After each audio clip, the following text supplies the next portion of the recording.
Hello, everybody. Welcome into UFO Fantasy Football. I'm Jackson. That's Finn. And today we're going to talk about our Week 6 starts and sits of the week.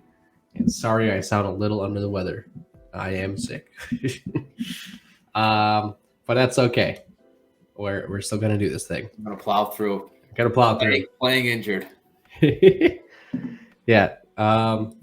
Let's get right into it. Do you want to start with your quarterback? Yeah, so my start of the week for quarterback is Kyler Murray. Obviously, again, Kyler Murray's, one of the top tierish guys out there. Obviously, a lot of people are going to be starting him anyways if you have him. But Cardinal Seahawks have the second highest over-under this week at I think it's 50.5 is the points. He's had, I think, 18 and 27 points scored in each of his last two games, Kyler Murray did. And then, obviously, Seahawks defense is just terrible, so. Yeah, target the Seahawks defense. Yes, exactly. So they're allowing like 22 points per game to quarterbacks, fantasy points per game. But in the last 3 weeks overall, the Seahawks have allowed 27 points to the Falcons, 45 points to the Lions, and 39 points to the Saints. So I just want a piece of that game, so I'm going to go, with Kyler here to get at least a couple touchdowns. Yeah. And obviously, like I just, if you have Josh Allen, he's like definitely the start of the week. Yeah. But we're not trying not to go with those top guys. Yep. Speaking of not the top guys, my start of the week is Tom Brady. He's been kind of disappointing this year. I don't know. Just like I never really you're like, kind of like I don't really want to start him. But against Pittsburgh, last 2 weeks he was pretty good though. Yeah, he's getting better. Right. But this week against Pittsburgh, Josh Allen just torched the secondary, and a lot of the guys are hurt now. I think I just saw Fitzpatrick, Witherspoon, Edmonds, and a couple other guys in the secondary were already hurt. So probably not going to be very good for Pittsburgh defense this week. Mm-hmm. So just watch Tom Brady throw it to Mike Evans over and over and over, or Godwin, or anyone else. We'll talk about them in a little bit. Yeah. Let's move on to running backs. Yeah, so I've got my first of my two guys, Breece Hall. He's been averaging a little over 16 points per game. And he's actually had double-digit fantasy points in every single game this year. Wow. Which is sneaky. Full PPR. What was that? Full PPR. Full PPR, yes. Yeah, because his receptions kind of saved him early on in the year. Last 2 weeks he saw 17 and 18 carries each week, which is up from he was getting about 6 to 8 carries in those first 3 weeks. And like I said, involved in the passing game. But he just seems like an emerging star, and they just keep giving him the ball. Packers defense is, middle of the road. I think they're allowing like a little over 110 yards rushing per game. So I'm all over Breece Hall probably from here on out. Yeah. So I know he's got a lot of tough matchups in the next few weeks, I believe. But yeah, I think you can still start him through. I think it's that the reception floor and just the volume he's starting to get now. Mm-hmm. I think he's just going to be heavily involved. Yeah. Yep. Yeah, totally agree. My first start of the week is going to be Eno Benjamin, which might surprise some people. But again, we want to target that Seattle defense. And James Conner, I think, is questionable going into this week. And Darrell Williams, I believe, is out. And I think I just read something that Conner is leaning towards not playing either. Okay. So then it looks like Eno Benjamin is definitely going to be the lead back. After all those guys went down last week, he only actually had 8 attempts, but 25 yards and a touchdown, and then 3 receptions for 28 yards. He ended up with 11.3 fantasy points. And that's standard, I believe. So his role is definitely going to increase this week against Seattle. He's probably gonna crush it. Honestly, I think he could be a pretty sneaky start in like DFS lineups. Mm-hmm. I like it. My next guy's a little deeper as well. I got Devin Singletary is my guy targeting that Bills game again. Again, highest over under 54 is the over-under number there. And Chiefs have actually allowed the 8th most fantasy points to opposing running backs. But it's a little tricky here because a lot of those points are through the air. So they've actually allowed nearly 10 receptions per game to the opposing running back for almost 70 yards. Yeah. And then the 2 previous games for Devin Singletary before, obviously, last week's blowout where he only played like half the game. He had 11 carries and 4 receptions, and then he had 9 carries and 9 receptions for the game prior to that. And this is a game that I think is going to go back and forth, even though the Bills have a good defense. I think the Chiefs can keep up with them. Absolutely. So I think Singletary is going to be involved the whole game. I think he's going to be getting a lot of dump offs and be involved because they've still got a few injuries. Yeah. And the wide receiver, and I don't know if Dawson Knox will be back either. I think he's questionable. I'm not sure though. So yeah, I mean, again, a little bit of a deeper pick here, but I think Singletary could finish with as an RB2 this week. Yeah, I can see it. My second guy is going to be Melvin Gordon against the Chargers Monday night. We both kind of liked him this week. Yeah, Chargers defense is also pretty bad against the run. Mm-hmm. And with Javonte out, it seemed like Melvin Gordon is the lead back now. Like Mike Boone was kind of involved, and they did sign Latavius Murray, but I think Gordon will still probably be the main guy going forward.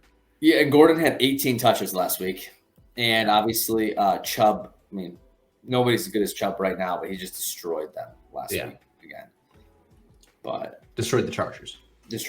Yeah, sorry. Yeah, and I feel like. Oh, you got more to say on Gordon? No, I was just going to say some of our honorable mentions as well. Yeah.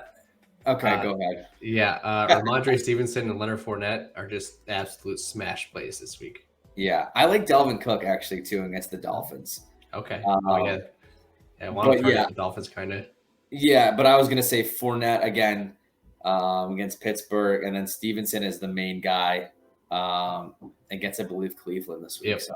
Yeah, without Harris, Stevenson's going to get a lot of volume. Yep. All right, let's pivot to wide receivers. Okay, so again, obviously you start those top guys, Diggs, Jefferson, Kupp, obviously. So my 2 receivers here are not that deep. They're still guys you probably start typically. But sticking with our Bucks against Steelers, I'm going with the Evans-Godwin combo, essentially. I think Godwin is questionable right now. But, Mike Evans in the games he's played, averaging over 17 points per game, fantasy points per game in those games. And Godwin had 10 and 6 targets in each of his last 2 games when he's been somewhat healthy. Steelers allowing the most fantasy points to opposing wide receivers right now. Yep. Let me just give you the list of names that they've been destroyed by so far. Okay, Jamar Chase, understandable. Jacoby Myers, who is doing very well this year. Yep. Talk about him. Amari Cooper destroyed him. All of the Bills destroyed him. And the Jets even were able to spread around where Corey Davis got 18. Yeah, that's the name. So it's just take your pick. My only concern is that the Bucks get up early and then they start, laying off the passing game. But that's why I like Gordon a lot. Again, I'm hoping we're wrong and the Steelers keep it competitive and something changes here, but we just got to call it based off of how it looks so far, and it's just not good. It's a tough year to be a Steelers fan. Mm-hmm. But luckily we're near Buffalo, so go Bills. Yeah. All right, my first guy, since you just mentioned him, I'll go with Jacoby Myers against the Browns. I mean, it's not like the best matchup, but it's not the worst. But Jacoby Myers is actually the 8th best receiver in points per game in full PPR this year, which is I saw that. I'm like, I can't believe that. Mm-hmm. Let's see, where is he at? It's 17.6 points per game in full PPR. And it's just like, it seems like that guy that like no one really cares about. Like you see him in a lineup, be like, oh, okay, that's fine. But then he drops 20 on you. That happened to me last week. I'm like, oh, okay. I guess I have to worry about Jacoby Myers now. I know. I saw him on so many draft boards in like the 10th round. Just like, yep. Yeah. Yeah, but I mean, he's pretty solid, and I think you can move him, keep using him moving forward, like flex, wide receiver 3, maybe wide receiver 2. I mean, If he's averaging those points per game, I definitely. mean, then even wide receiver wanted. I mean, he's technically the 8th best right now. I know. Yeah, you can definitely confidently start him every week, I think. Yeah. My next guy, again, a little chalky, but I'm going Debo. Not that deep. He only had 2 receptions last week, though. Okay, so he's not been really blowing up like he did in previous years. But I just expect a bounce back game here against the Falcons this week. He's been targeted like 6 to 9 times in each of his games so far. Falcons allowing the 6th most fantasy points to opposing receivers. It just seems it's more of a feeling, I guess, that I think he's going to bounce back. Yeah, I can see it for sure. My second receiver here is going back to the Seattle game, Hollywood Brown. He's been excellent this year. He is like 5th or 6th, I think, in points per game for the wide receiver position. And he's just been super consistent every single game. He's just like, Kyler just locks onto him, it seems like. And this is is this the last week before D-Hop comes back? I think so. Because he was suspended 6 games, right? Right. So this might be his last like really good game. I think he'll still be really good in the future, but you're definitely going to want to play him this week. Yep. All right, and then we can move over to our tight end start of the week. Yeah, I just want to throw out 2. I like Lockett this week as well, same game. I like Pickens to counter that Bucs Steelers game. And obviously, I think Jamar Chase, if Higgins is going to be out again. Against the Saints, defense is decent, but I just expect a lot. I think it's the first time Burrow and Chase have played in New Orleans since the national championship game there, and it just seems like they're going to hook up. Yeah, I can see it. But yeah, I can go with my tight end. I got Mr. Zachary Ertz here as the tight end. He's actually been the 5th best tight end this year. And this game, again, 2nd highest over under. We're kind of stuck on this Cardinals Seahawks game. But Seahawks by far the worst against the tight end. I will say a little bit skewed by that Taysom Hill situation last week. Yeah. So you can't read into it too much, but Zach Ertz has had over 10 targets in 3 of his last 4 games. So, I'm all over Zach Ertz in DFS this week. And honorable mention too, if he can play, I like Pat Freiermuth as well. Yeah. I think the Bucs have allowed, I want to say, the 6th most fantasy points to tight ends. But I think he's questionable as well. All right, my start of the week is going to be Gerald Everett against the Broncos. I know the Broncos defense is really good, but I think they're going to have their hands full covering Mike Williams, and Keenan Allen might play. I think I read that somewhere. That's very limited in practice. We'll see. I think with so much like emphasis on the wide receivers, I think Everett's going to get a pretty good amount of volume this week. And also, as a honorable mention, I'll say Hayden Hurst if I think he's questionable too, but if Higgins isn't playing, I think Hurst will step up. I like it. Yeah, and then we can pivot into the sits of the week. You want to start that off with your quarterback? Yeah, I really thought about Jalen Hurts here. I just couldn't do it. I couldn't sit him. But he's got a really tough matchup against the Cowboys with probably Micah Parsons being around there. I don't know if Hurts is going to get the kind of rushing that he usually gets. Cowboys just kind of been shutting everybody down. But I'm going to say Trevor Lawrence and kind of take a little bit more of a layup here on this one. He started off this year pretty solid. He had a couple 20-plus point games. Last 2, though, under 12 points per game. And the Colts defense have been solid against the pass. And so I just expect kind of a lower scoring game there. So I'm not really seeking out any Trevor Lawrence shares this week. Yeah, I totally get that. That'll be an interesting game to watch. That's one I'm very interested to watch. My sit of the week is kind of surprising. I'm going with Justin Herbert. I just think that Broncos defense is really good, and I think they are going to really tighten down on the weapons. Hopefully, except Gerald Everett, because this is kind of how I see it happening. Yeah, like the receivers are going to be shut down, and he's just going to dump off to like third strings in the tight end. Yeah. Yep. Okay. How about running backs? I got two pretty big names here. I got Alvin Kamara as my first sit, which he obviously exploded last week, right? But that was his only good game of the year. I mean, he's been in and out of the lineup, being injured.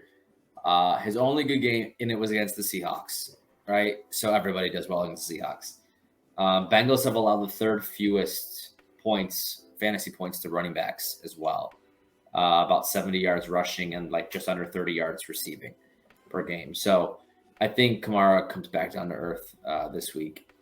And he's more like in that, I don't know, 8 to 15 point range maybe, but not exploding like he did last time.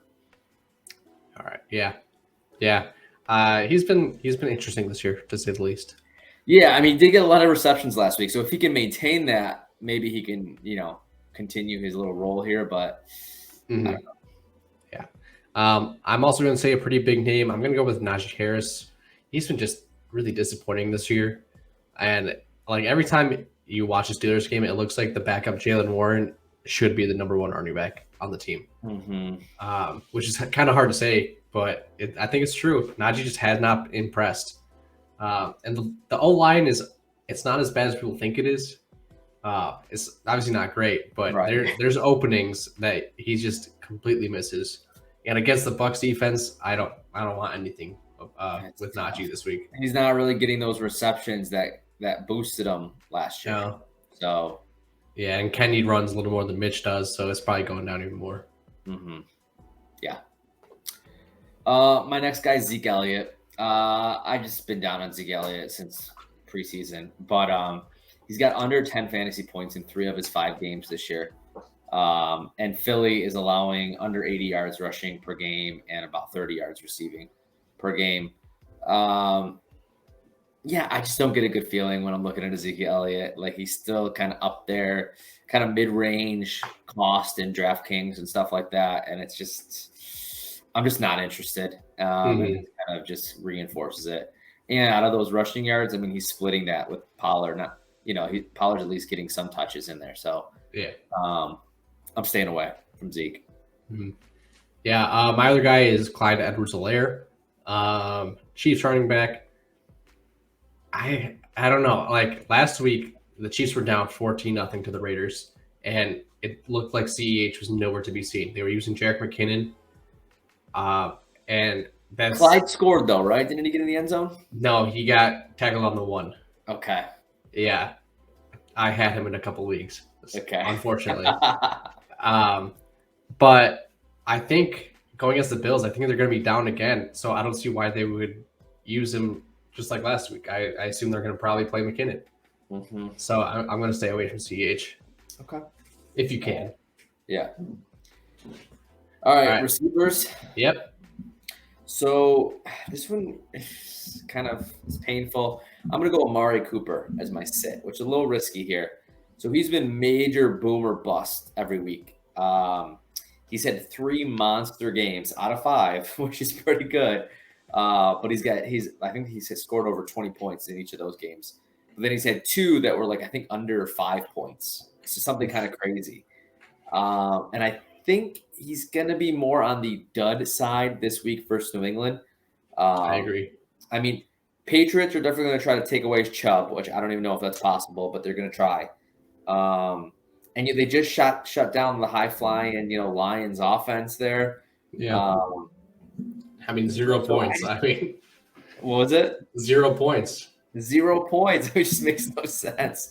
I mean, New England usually starts kind of playing a little bit better around this mid-October, November range. They start kind of gelling. So he's just someone I'm not going to seek out. Yeah, and my first guy going along with my quarterback is going to be Mike Williams. And that's assuming Keenan Allen is not playing. Because if Mike Williams is number 1 and Pat Surtain is going to be on him the whole game, I don't want to touch him. Surtain is just too good as a cornerback. PS2. Yeah, PS2. Great system. But yeah, I want nothing to do with them. The only thing I really want to touch in the Chargers offense is Everett and maybe Eckler. I don't really want anyone else. Right. Okay. My next receiver here is to sit is Mr. Drake London. He started off great, but 2 recent bad weeks. And now he's going against the 49ers, who have a really good defense overall, 6th best against wide receivers. So the Niners are allowing 12 total receptions under 150 yards to wide receivers this year. Drake London is the main guy in town, though, especially with them not being able to ever throw to Kyle Pitts. And Patterson being out. Yep. But I don't like how he looks this year. I mean, this week, but I'm sure his outlook season long will improve. But yeah, I hope so. I'm down on him this week. Yeah. The 49ers defense is just so good. Yep. My other wide receiver sit of the week will be Jalen Waddle. You could throw Tyreek Hill in here too. The Dolphins are starting their third string quarterback, Skylar Thompson. If you've never heard of that name, I don't blame you. I don't think he really did anything last week when he went in when Teddy Bridgewater got injured. And it's just I don't think he's starting to really produce for the receivers. And speaking of, I love the Vikings defense this week if you need a stream. Mm-hmm. Yeah. That's a good call. Okay, tight end wise, my last pick here as a sit is going to be Tyler Conklin. Conk. Yeah, I mean, so targets have been declining each of the past 4 weeks. I think he's gone from like 9 to 3 or maybe 1 target last week. And he did not catch a ball last week. Obviously, it was a big free agent pickup, after week 1 or 2 there. But I would not be starting him this week. But I know that you are starting him against me, and I'm hoping you keep him in there. Hey, it's either him or Dalton Schultz. Who do you think? Right. Because the last time I put Schultz in, he goosed. I put Conklin in, he goosed. So, yeesh. Still 4. Yeah, but Packers have a good defense too against tight end. But so I'm out on Conklin. And my sit of the week for the tight end position is going to be Mr. Taysom Hill. He's not going to repeat what he did last week. That the Bengals are not the Seahawks. We'll see. Even watching it, you would think they would keep an extra eye on Taysom Hill every time he's in the game, just because they know he can do literally anything. It seems like it was almost all rushing, right? I think the majority, yeah. Okay. So I mean, it's just not going to happen again. I don't think it might happen at some point in the future. I just highly doubt it's going to be back to back. It's going to take a few weeks. People are going to forget, and then he'll go it again and do it, kind of thing. Right. I like it. And then, like I said, I think Vikings defense is probably the best or one of the best streams of this week. Just looking at it real quick. So that's going to do it for this episode. Please like and subscribe if you enjoyed any of this. We're going to try to do this every week. I know we slipped up a little last week. Things were busy, it's fine. But we'll see you next week. So until then, see ya.